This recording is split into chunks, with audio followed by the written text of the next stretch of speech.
Ya sebab kanthi keberkahan kang sarta kenikmatane aku karo kowe sak rombongan bengi iki bisa manunggal kang sarta tunggalan ana ing adicara bengi iki sing banget gayeng regeng tur gumarenggeng no. Iya ya mak iya ngestokake dawuh. Lah banjur bengi iki janjane mengeti adicara apa? Kok wiwit sore katon leh sayu wiwit sore katon leh rame ngene ya no anakku bocah ayu. Bengi iki adicarane ya kuwi tidak lain dan tidak bukan. Heeh. Ya kuwi mengeti Hari Korpri. Ngono. Hari Korpri ke-54. Ngono ya, Mak.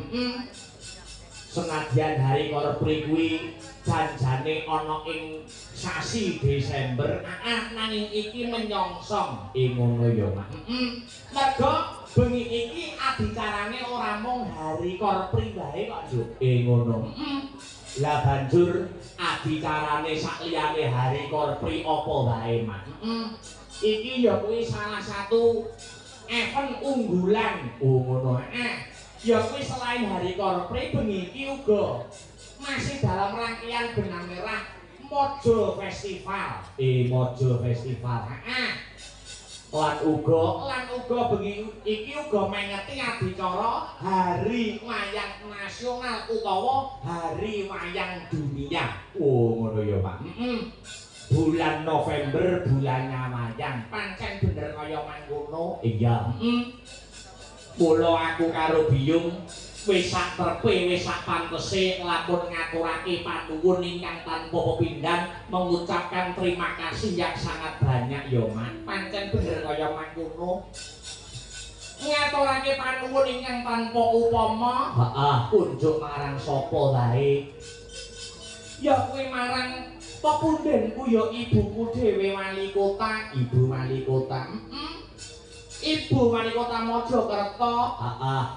Pinaringan asma nuwun inggih menika pepunden kula Ibu Hajah Ika Puspitasari sarjana ekonomi. Utawa sapaan akrabe ning kita. Ngono ya, Mak. Iya. Ngaturake panuwun marang panjenengane sekalian. Ya kuwi wakil wali kota. Sapaan akrabe ya kuwi Cak Sandino. Iya. Lan uga ngaturake panuwun terima kasih yang sangat banyak.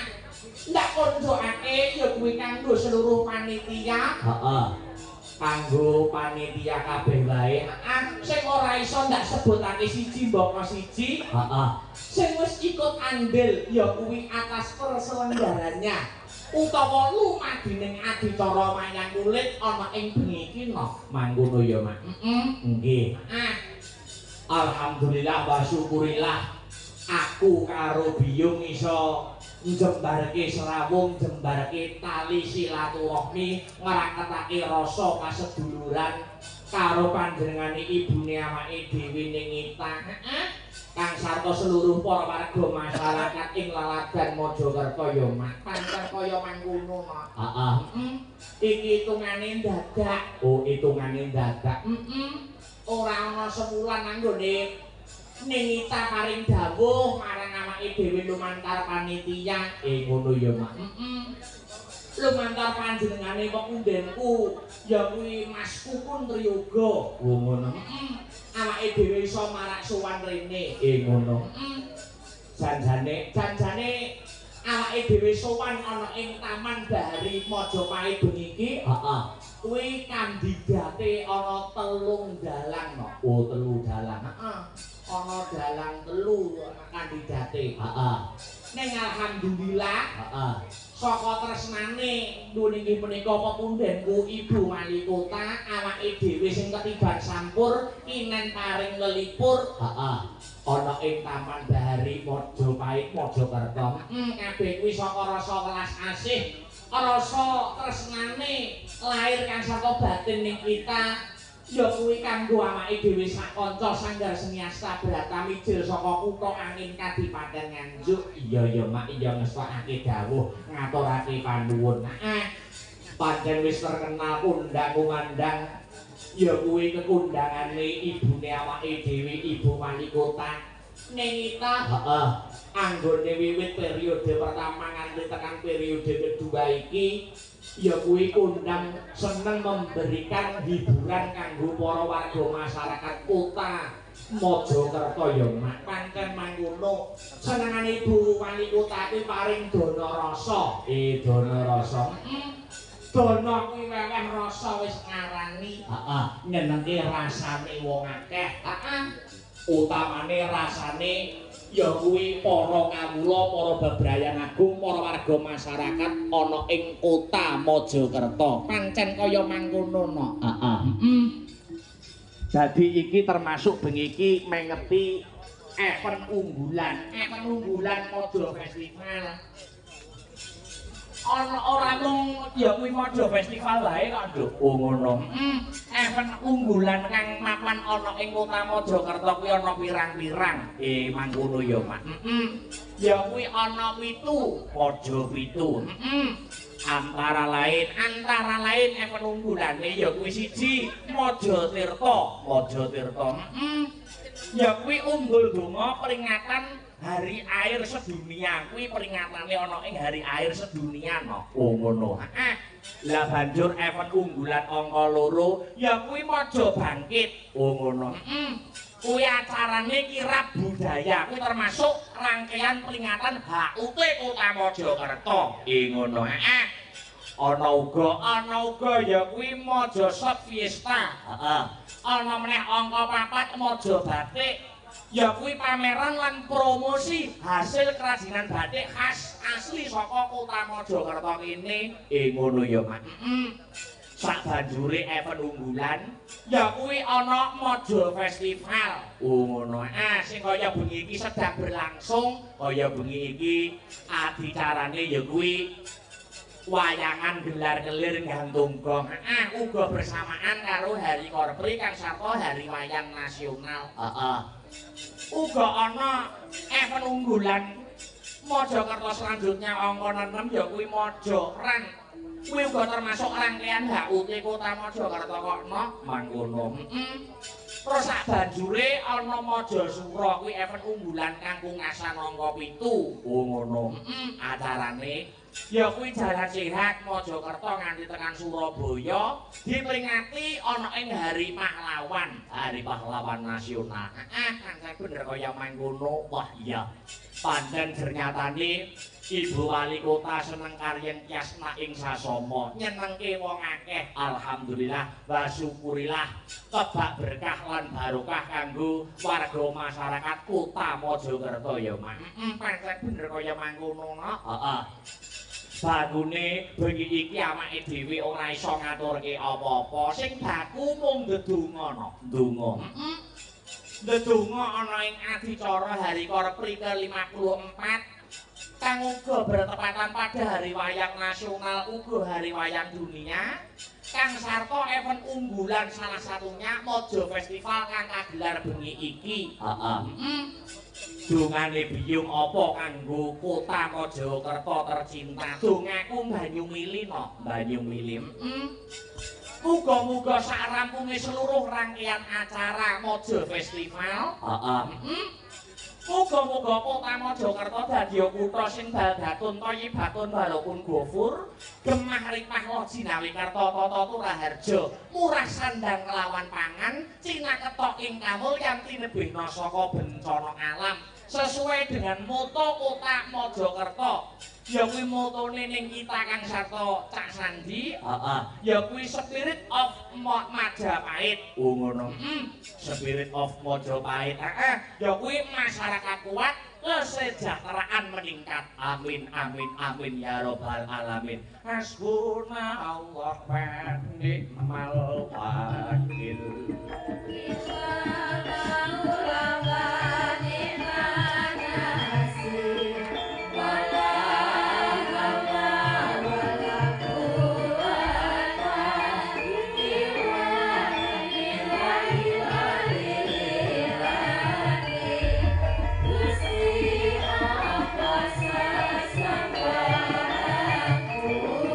Ikrar tulung marah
Wis 2 periode ngene.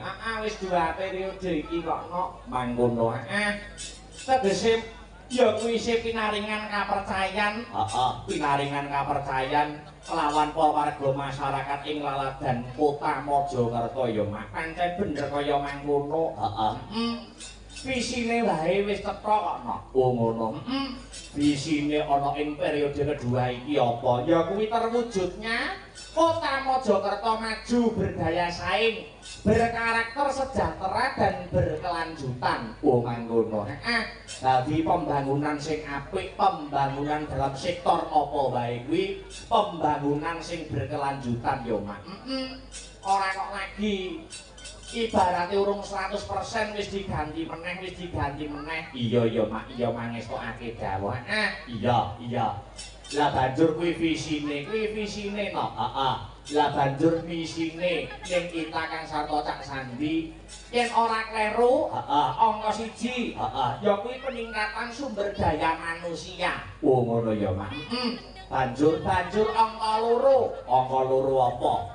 Ya kuwi ketahanan sosial dan budaya. Ngono. Sabanjure angka 3 ya kuwi peningkatan ekonomi lan kang pungkasan ya kuwi tata kelola pemerintahan lan kang pungkasan angka 5 pembangunan infrastruktur dan lingkungan. Oh ngono. Dadi ekonomi ya diopeni karo ning kita Kang Sarto Cak Sandi. Pancen bener kaya mangkono. Seneng eneke hiburan kaya ngene iki, wayangan kaya bengi ngene iki ekonomine bangkit. Oh ngono, ekonomine berputar. Pancen bener kaya mangkono. Heeh. Iya mak luar biasa. Ngestokake dawuh.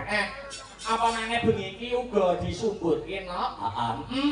Ya kuwi pagelaran bengi iki uga disiarkan langsung. Ngono. Disiarkan langsung ya kuwi lumantar channel YouTube apa kuwi? Ya kuwi Asta Brata Media. Ngono. Dadi sing kepareng ya kuwi ora bisa rawuh bengi iki, ora bisa rawuh ana ing TKP utawa lokasi, iso memonitor lumantar channel YouTube, ya kuwi channel YouTube awake dhewe ya kuwi Asta Brata Media. Iya Mak, ya ngestokake dawuh. Uga memperingati Hari Wayang Nasional, ya Hari Wayang Dunia. Wah, ternyuh luar biasa ya Mak. Wayang kuwi dudu nggone sapa-sapa, wayang kuwi nggone awake dhewe, budayane awake dhewe sing perlu diuri-uri Kang Sarto tetep diurip-urip ana mangkono ya Mak. Apa maneh wayang kuwi wis ya kuwi diakui dunia lumantar UNESCO. Lumantar UNESCO tahun 2003 ya kuwi menjadi karya agung budaya dunia. Ngono ya Mak. Mula wis sak pantese wis sak trepe lamun diadani Hari Wayang Nasional utawa Hari Wayang Dunia tiap tahunnya no. Iya Mak, iya ternyuh. Ing atase kutane awake dhewe ora ngeneke Hari Wayang Nasional, malah kutane wong liya dudu kutane awake dhewe malah ngeneke no. Iya, luar biasa. Luar biasa untuk Kota Mojokerto, jempol 2 untuk ya kuwi pepundhene awake dhewe ning kita Kang Sarto Cak Sandi. Pancen bener kaya mangkono, Nduk. Piye? Iki saka kersane ya kuwi ning kita Kang Sarto Cak Sandi, Kang Sarto seluruh panitia. Awake dhewe sowan rene ora ijen, ora dhewe. Nanging uga nganti para kadang bintang tamu sapa wae Mak. Ya kuwi ana kadangku, ya kuwi Tak Andi TB, Tak Andi TBCS, ya Kang Sarto Mbak Proberini. Ngono ya Mak. Diaturi munggah ana ing pepanggungan, monggo Tak Andi TBCS kula aturi minggah ana ing sasana budaya. Sepote nganggo aja diteroki bablaske praon ya Nak. Monggo Mas Andi TB kula aturi minggah wonten ing pepanggungan. Selorot kadeke yo.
Wilujeng dalu selamat malam.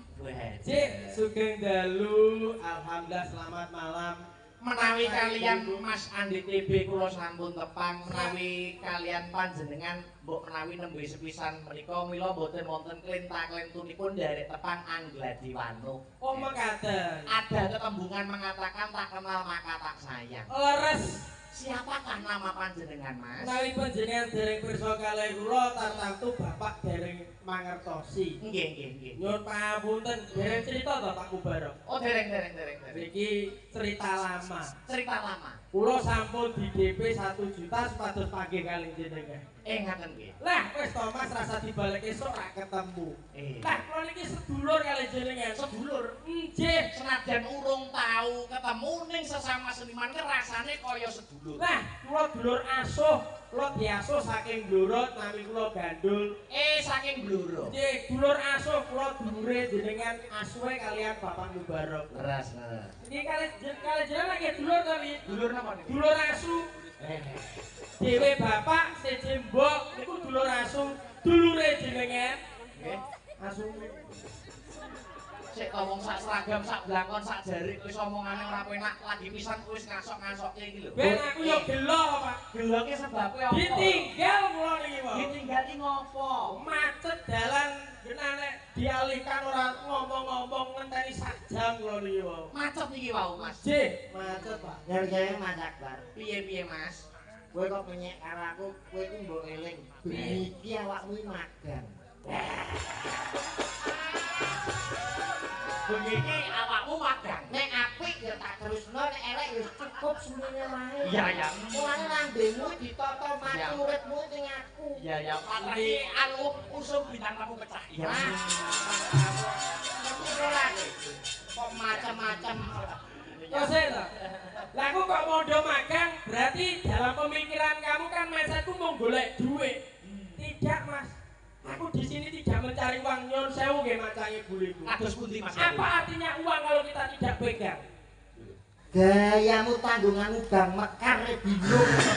Gayane kita butuh uang. Padahal Mas Gandone ning Bloro kondang lho. Loh, Masa yo bang mekar bareng to, Mas? Malah harap bang mekar bener bu bukaan bojone kan ketuane. Sumpahe ketuane jenengan ngertos. Sumpahe ketua bang mekar piye? Saya berjanji apabila anggota saya tidak ada yang mampu membayar, saya sanggup untuk menalangi. Sik malah sing apal kok sampeyan lho. Bojoku yo ketua bang mekar. Pak yo padha. Wilujeng dalu Mas Akbar. Wilujeng dalu Mas TB. Alhamdulillah saged pinanggih wonten Taman Bahari Majapahit Kota Mojokerto. Luar biasa nggih. Wah, luar biasa. Niki ingkang tasih keparenggah Kepala Dinas Pendidikan dan Kebudayaan. Makaten nggih. Bapak Agung Wilujeng lenggah Kepala Bidang Kebudayaan Buluki ugi tasih keparenggah. Tasih lenggah Mas nggih. Nggih, ning kita Ibu Wali Kota benjing wonten pakaryan ingkang boten saged dipun tilar, tilanipun boten saged nenggani ngantos limbukan. Mboten napa-napa. Luar biasa. Nggih, matur sembah nuwun. Hormat kula kagem sedaya nggih. Heeh. Salam riyin. Heeh, salam. Iki kagem sedaya masyarakat ingkang wonten Mojokerto. Salam Mas Ganjar. Salam Om Swastiastu, Namo Buddhaya, salam kebajikan rahayu. Assalamualaikum warahmatullahi wabarakatuh. Waalaikumsalam warahmatullahi wabarakatuh.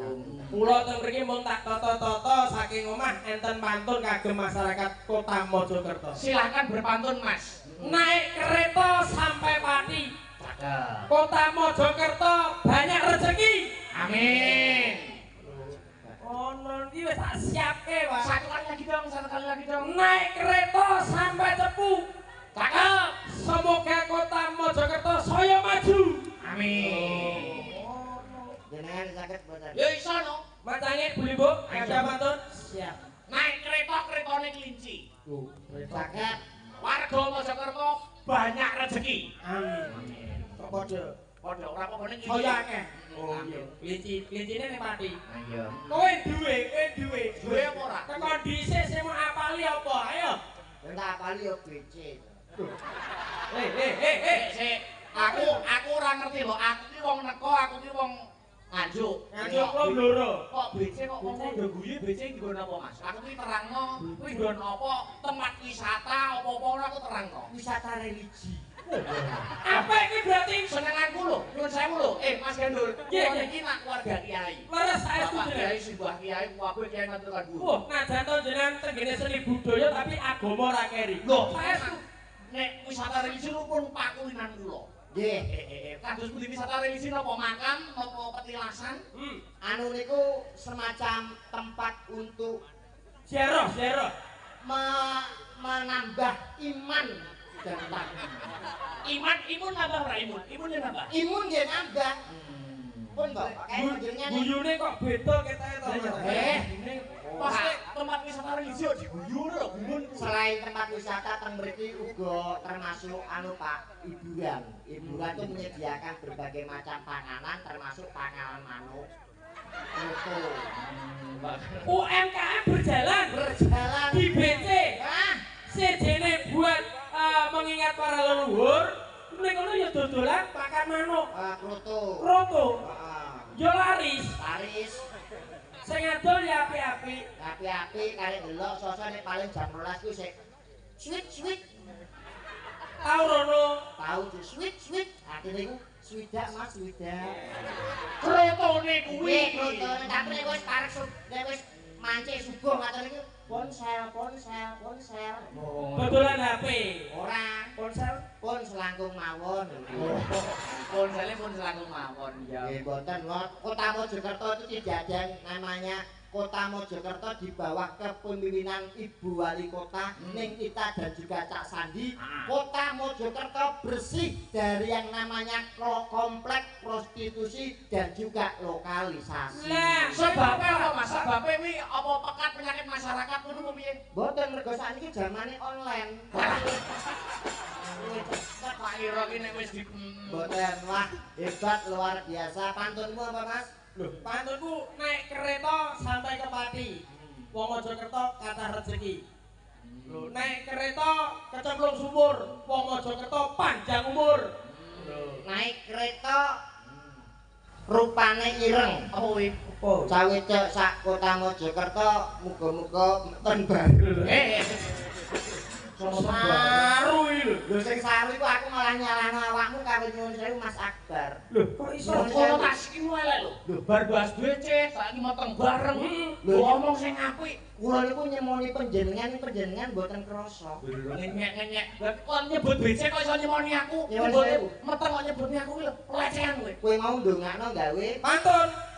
Wong seni ya ndonga gawe pantun. pantunmu piye? Pantune naik kereta. Terus Kecemplung sumur. Wong Mojokerto panjang umur. Apik Jenengan- diterima. Iya. jenengan pripun? Pantune to? Nggih. Pantune naik kereta karo gur-gur warga Mojokerto tambah makmur. Nyuwun sewu, niki bener napa kleru? Loh, nggih pun pas. Sing ndi? Sing mau pantunmu. Pantune jenengan ndongakno gawe pantun niku bener napa kleru? Ya bener lah. Jenengan iki nate ngaji mboten?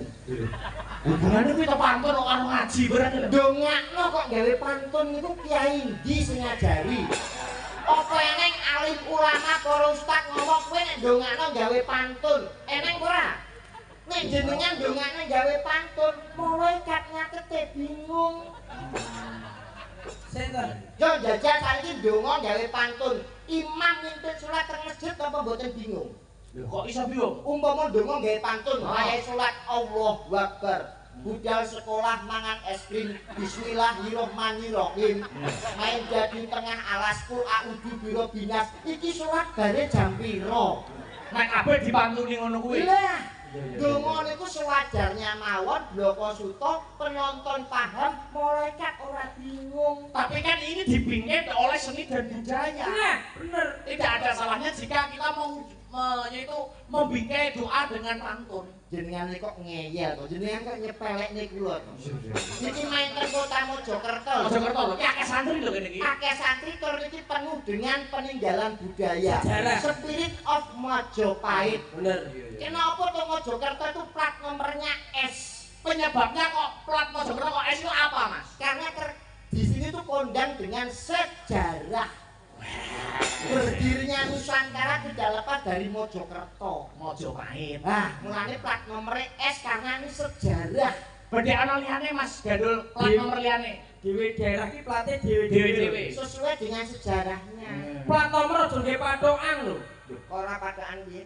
Plat nomor iku rong mesti ning gone daerah kono ya mesti ana lho. Kowe kok ngeyel kuwi. Ya berarti ana liyane. Iki jagung bakarane Tanggung perkarane to, Mas. tenan. Tenang. Lah nek saiki Tuban kok plate ya S, ayo kowe. Karena di sana tuh banyak makam sunan. Lho, Tuban ki akeh makame sunan-sunan. Nggih, Mas. Contone Sunan Bonang, Sunan Bejagung, Sunan Gesing, Sunan Dar, Sunan Bir, Sunanto, Sunan tanggomu barang wis sebut iki lho. Ya makane ning Tuban.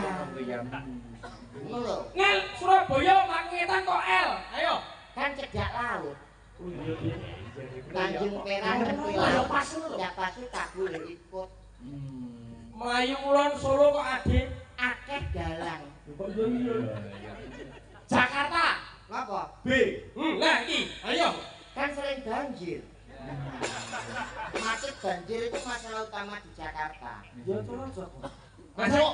Nganjuk. Apa? AG. Anginnya gede. Dia apa boten? Ya kota angin. Nah, Oh, ya pas kabeh ya Mas Gandul. ya. sejarah ini Pak. Ponorogo kok AE. Ayo wis saiki. Lah iso Jawa kowe. Ponorogo apa? AE. Apa hubungannya dengan daerah kota Ponorogo? Karena Ponorogo itu daerah Riau. Hubungannya apa? Riau wis enggak pripun? A, E, A, E, A, E. Tumon Riau enggak B, O, B, O. BO ya apa? Rono neh lho.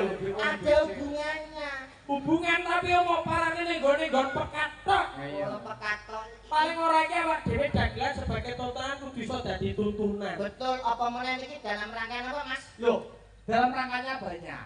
Satu hari korpri, gitu. Yang ke 54. 54 tanggal piro? Loh, hari korpri tanggalnya dengi toh. Ye, Dengi ini 1 Desember. apal. Apal bekas guru ambian. Ah, bekas wae lho, bekas. Bekas wae lho kok sombong. Lho duwe titel lho aja ngenyek lho. Aku bekasi sama-sama malah bangga. Kita lagi Bekas guru. Oh iya. iki ngono ya. Nyuwun sewu yang termasuk korpri itu kenapa mawon? Korpri yo pegawai-pegawai negeri no. Guru. ASN. Iya, termasuk korpri. ASN itu apa, Mas? Anggota Aparatur. aparatur sipil negara. Oh, Berarti Mas Akbar ini termasuk ASN. Biyen, percataan.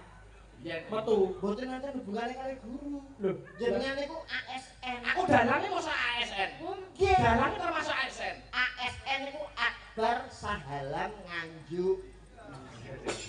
oh, ASN. Iki mergo omahe manggon ning Nganjuk. Nganjuk. Lah nek ning Kediri, Asbun. kok Asbun iki? Akbar. Wah, eling Pak. Kaya jaya. Aku semua apa kalau sampean gitu. Kula ki eling, Pak. Nggih, sehat teger waras, mugi-mugi awet tuwek. Apa sok? Lho sampe model Nah, Kita kita lu nggih dipun pilangane. Ya, siap Pak. Kapan-kapan awak dhewe bareng Budi Wijaya ya. Hei. aku tahu, Bro. Wah, tenan ras. Iku termasuk menek.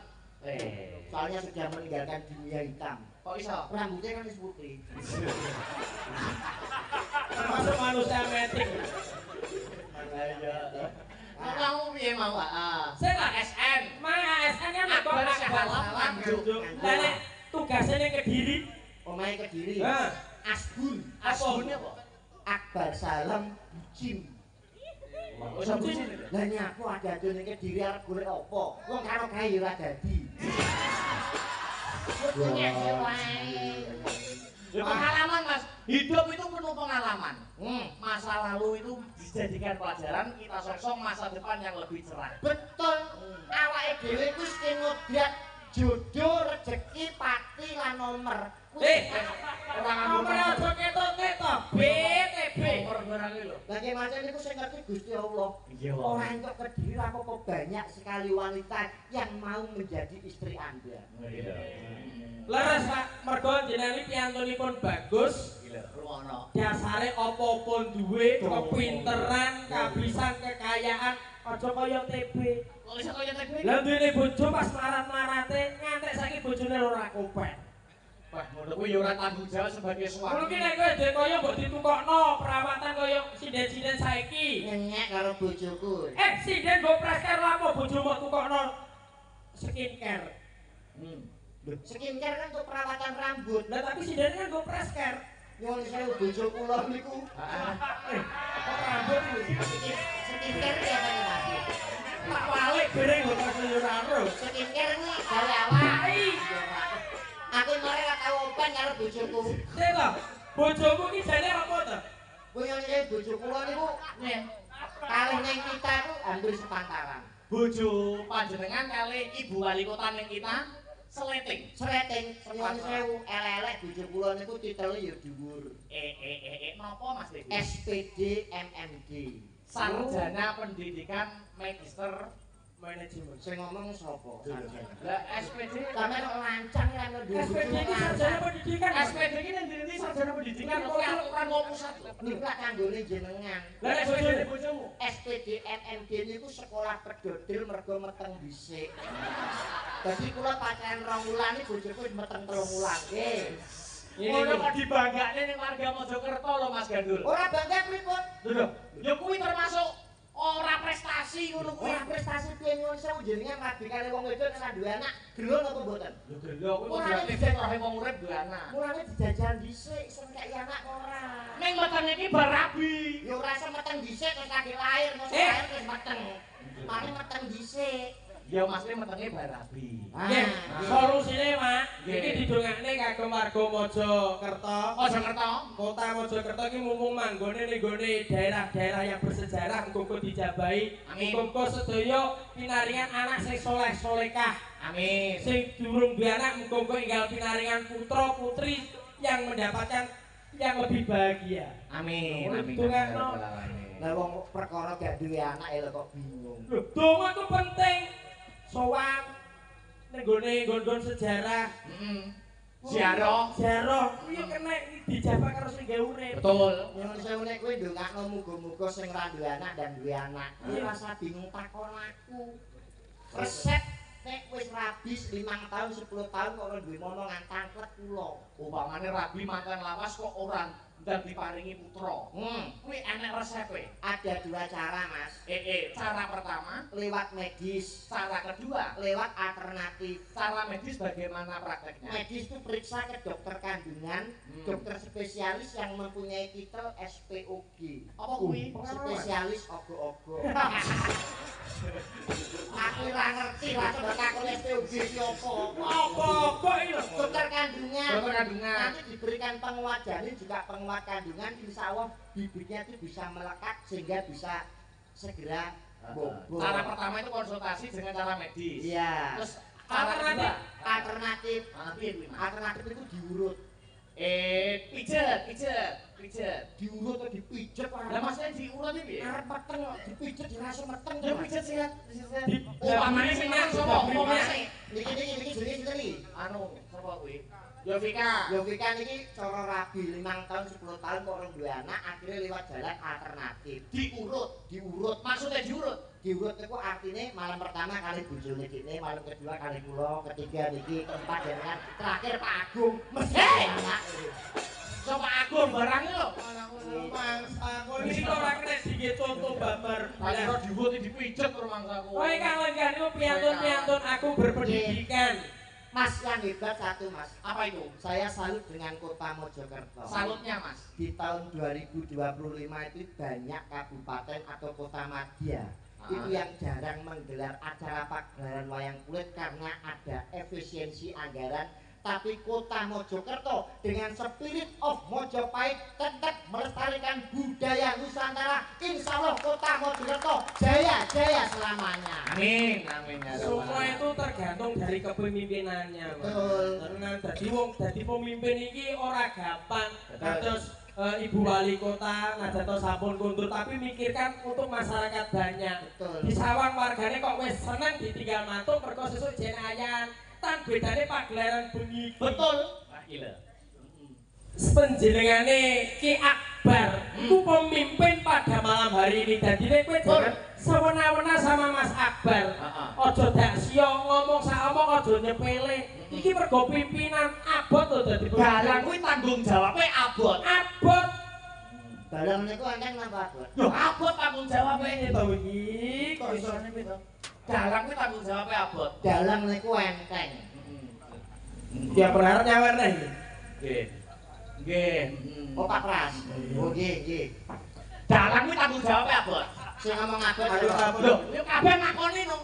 Melek sewengi lho. Lah, Ya kula tak takon malih. Dalang niku abot napa enteng? Abot. Lah nek abot nyapa benbengi tanggapan. Lho nek abot kuwi diselehno nek enteng dilakoni. Lho tanggung jawab kok mergo ya. Dalang abot. Abot no. Napa jenengan dugi mriki usum-usum debok? Kok usum-usum debok niki? Nggih napa mboten? Wayangan etan dukurane nek debok ki tanggung jawab panitia. Lah niku jenenge enteng, jenengan ada dok dok dok dok. Oh, 70 yuta. Dok dok dok. Oh, 80 yuta. Enteng apa abot? Yo abot. Lho kok abot meneh. Lah melek sewengi. Lah nek samu yoga niki napa merem? Yoga niki yo melek. Sampeyan salah sampeyan sengeni nggih napa mboten? Yo. Nyuwara, tapi kan nyuwara. Lah sinjeng sampeyan kaya apa bisu? Niki nggih nyuwara kabeh. Bayarane akeh dikali jenengan. Yo akeh ya kok aku. Lah ngono abot apa enteng? Abot. Kok sik ngeyel abot iki. pikiran digo mikir, ati digo ngrasa, tangan digo obah. Ku yo rekoso lho. Tangane iki mbok dino polah terus anggere Baru bunyi. masamu sing ngendani apa ciker niku ke tangane. Pengendang yo obah tangane apa tumor terus ngene. Cikine Mas lho ngene. Sesiker. Rumangsane kok dalang abot dalang niku enteng. Sik to. Barep kok saeneng-enenge dalang. Wong dalang kuwi sebagai pemimpin wong tuwa ya kudu diajeni.